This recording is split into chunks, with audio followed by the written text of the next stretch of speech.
চাহ বাগিচাৰ ছাত্ৰ ছাত্ৰীসকলৰ শিক্ষা সংকট খৰাহাটত অসম চাহ জনজাতি ছাত্ৰ সন্থাৰ পদক্ষেপ অসম চাহ জনজাতি ছাত্ৰ সন্থাৰ খৰাহাট উপশাখাৰ উদ্যোগত কিছুদিন পূৰ্বে চলি যাওঁ স্কুল শ্লোগানেৰে বিদ্যালয়মুখিতা বৃদ্ধি আৰু শৈক্ষিক সজাগতা বৃদ্ধিৰ লক্ষ্যৰে এক ৰেলী আয়োজন কৰা হয়। এই উদ্যোগে চাহ বাগিচা অধ্যুষিত অঞ্চলসমূহত শিক্ষা ক্ষেত্ৰতে খটগতি আনি শিক্ষাৰ মান উন্নত কৰিবলৈ চেষ্টা চলাইছে। যদিও ৰাজ্য চৰকাৰে চাহ জনগোষ্ঠীৰ ছাত্ৰ ছাত্ৰীক শিক্ষা উন্নয়নৰ বাবে বিভিন্ন আঁচনি গ্ৰহণ কৰি আহিছে, তথাপিও চাহ বাগিচা অধ্যুষিত বহুতো বিদ্যালয়ত শিক্ষাৰ মান আশানুৰূপভাৱে উন্নতি হোৱা দেখা নাই। বিশেষকৈ শিক্ষকসকলৰ দায়িত্ব জ্ঞানহীন মনোভাৱেই এই অৱস্থাৰ মূল কাৰণ হিচাপে আঙুলি উঠিছে। খৰাহাট মাছ লাইনৰ এটা প্ৰাথমিক বিদ্যালয় পৰিদৰ্শন কৰি চাহ জনজাতি ছাত্ৰ সন্থাৰ নেতাসকলে এই ভয়ংকৰ দৃশ্যৰ সন্মুখীন হয়। বিদ্যালয়খনৰ পঞ্চম শ্ৰেণীৰ ছাত্ৰ ছাত্ৰীসকলে স্বৰবৰ্ণ ব্যঞ্জন বৰ্ণতো পৰিপূৰ্ণ দক্ষতা লাভ কৰা নাই, নিজৰ নামো লিখিবলৈ অক্ষম। এই পৰিস্থিতিয়ে চাহ বাগিচা অধ্যুষিত অঞ্চলৰ প্ৰাথমিক শিক্ষাৰ ৰুৰ বাস্তৱতা উদঙাই দিয়ে। ডিমৌ প্ৰাথমিক শিক্ষা খণ্ডৰ বিষয়াসকলে শিক্ষকসকলৰ দায়িত্ববোধৰ অভাৱ আৰু শিক্ষা বিষয়ৰ অৱহেলাৰ ফলস্বৰূপে এই সংকট সৃষ্টিৰ কথা স্পষ্টকৈ প্ৰতিপন্ন হয়। একেটা সময়তে চৰকাৰে শিক্ষকৰ বাবে মোটা দৰমহা প্ৰদান কৰা স্বত্তেও ছাত্ৰ ছাত্ৰীসকলৰ ভৱিষ্যত সৃষ্টিত গুৰুত্বহীনতা প্ৰদৰ্শন কৰা হৈছে। চাহ জনজাতি ছাত্ৰ সন্থাই দাবী উত্থাপন কৰি কয়, চাহ বাগিচা বিদ্যালয়সমূহত শিক্ষা প্ৰদানত গাফিলতি কৰা শিক্ষকসকলৰ বিৰুদ্ধে কঠোৰ শাস্তিমূলক ব্যৱস্থা গ্ৰহণ কৰিব লাগে। সংগঠনে ৰাজ্য চৰকাৰক তৎপৰ হোৱা আহ্বান জনাই ছাত্ৰ ছাত্ৰীসকলৰ উজ্জ্বল ভৱিষ্যত সুনিশ্চিত কৰাৰ বাবে তৎকালীন পদক্ষেপ লোৱাৰ দাবী জনায়। ডিমৌৰ পৰা শিৱ কুমাৰ চৌহানৰ report, North East Frontier News. তুমি পঢ়ি অহা স্কুলখনৰ নাম কি? হাতটো নমাইলো। তুমি পঢ়ি অহা স্কুলখনৰ নাম কি?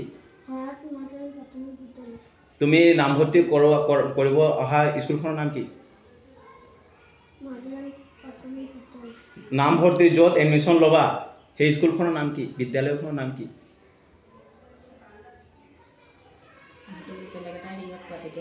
তুমি যিখন স্কুললৈ নাম লগাবাগে, যিখন স্কুললৈ যাম বুলি ভাবিছা সেই স্কুলখনৰ নামটো জানা নাই? নাজানো। তুমি কোন স্কুললৈ যাম বুলি ভাবি আছিলা সেইটো কোৱা?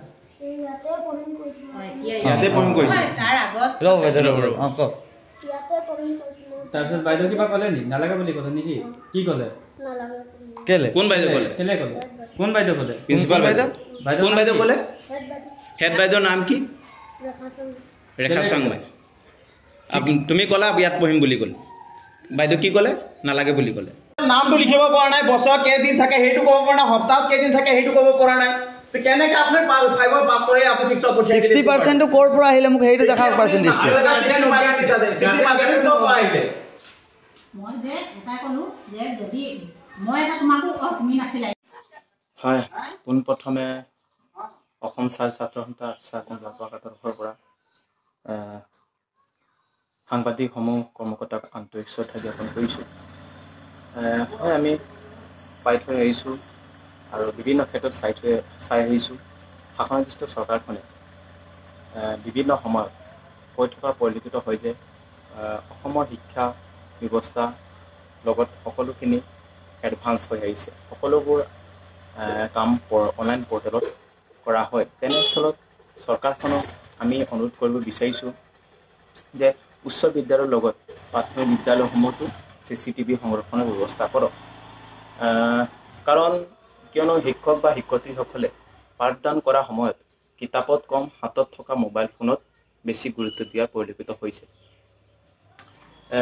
তেনেস্থলত ছাত্ৰ ছাত্ৰীয়ে